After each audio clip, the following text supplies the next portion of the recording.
राज्याच्या राजकारणात पुन्हा भूकंपाचे संकेत. केंद्रबिंदू कोयना दरे खोऱ्यात. शिवसेनेत बंड करून एकनाथ शिंदे बाहेर पडल्यानंतर महाराष्ट्राच्या राजकीय वर्तुळात 2.5 वर्षांपूर्वी मोठा राजकीय भूकंप झाला होता. तशाच भूकंपाचे संकेत सध्या मिळत आहेत. त्यामुळे महाराष्ट्राच्या राजकारणात आणखी एक भूकंप आणि नवा उदय होणार का, याकडे संपूर्ण राज्याचं लक्ष लागलं आहे. विधानसभा निवडणुकीत महायुतीला मोठं यश मिळालं. त्यात लाडकी बहीण योजनेचा मोठा वाटा असल्याचा दावा शिवसेनेनं केला होता. तसंच किमान पहिली 2.5 वर्ष मुख्यमंत्री पद मिळेल असं एकनाथ शिंदेंसह त्यांच्या आमदारांना वाटत होतं. मात्र भाजपानं त्यांना उपमुख्यमंत्री पद स्वीकारायला भाग पाडलं. त्यावरून ते नाराज होते. त्यानंतर पालकमंत्र्यांच्या नियुक्तीवरून त्या नाराजीत भर पडली आहे. निराश अथवा मोठ्या यशाची आकांक्षा असते त्यावेळी एकनाथ शिंदे हे दरेगावी येतात असं म्हटलं जातं. भाजपानं शिवसेना फोडून उद्धव ठाकरेंना संपवलं.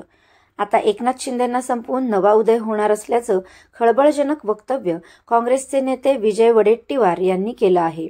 तर शिवसेना खासदार संजय राऊत यांनी मुख्यमंत्र्यांसोबत दावोस दौऱ्यावर गेलेल्या उदय सामंतांचा मुख्यमंत्री निवडीवेळीच उदय होणार होता असं थेट वक्तव्य केले. त्यामुळं महाराष्ट्राच्या राजकारणात वेगळ्याच घडामोडींचे संकेत मिळायला सुरुवात झाली आहे. उपमुख्यमंत्री एकनाथ शिंदे नाराज असून ते महाबळेश्वर तालुक्यातील आपल्या दरेगावी आले आहेत. त्यामुळे त्यांच्या मनधरणीचे प्रयत्न सुरू आहेत. मंत्री चंद्रशेखर बावनकुळे आणि गिरीश महाजन हे खास हेलिकॉप्टरने दरेगावी येऊन एकनाथ शिंदे यांची भेट घेणार असल्याच्या चर्चा आहेत. भाजपा नेत्यांच्या दरेगावी येऊन होणाऱ्या मनधरणीला यश येणार का आणि राजकीय वर्तुळात काय घडामोडी घडणार याकडे संपूर्ण राज्याचं लक्ष लागलं आहे.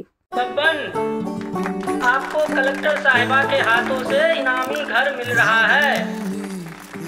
आपका घर बहुत सुंदर होगा ना? अरे नहीं बेटा, हम तो बहुत छोटे आदमी हैं। चाचू डोंट वरी, मैं बड़ी होकर आपके लिए और सबके लिए मजबूत और सुंदर घर बना के दूंगी। कालिका सरिया लाना मत भूलना। कालिका TMT सरिया कंक्रीट से करे मजबूत जोड़ और भूकंप संग आग से लड़कर घर को दे दीर्घायु। कालिका सरिया मैं भूली नहीं।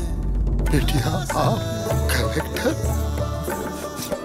कालिका TMT, फैसला जो मजबूत हो।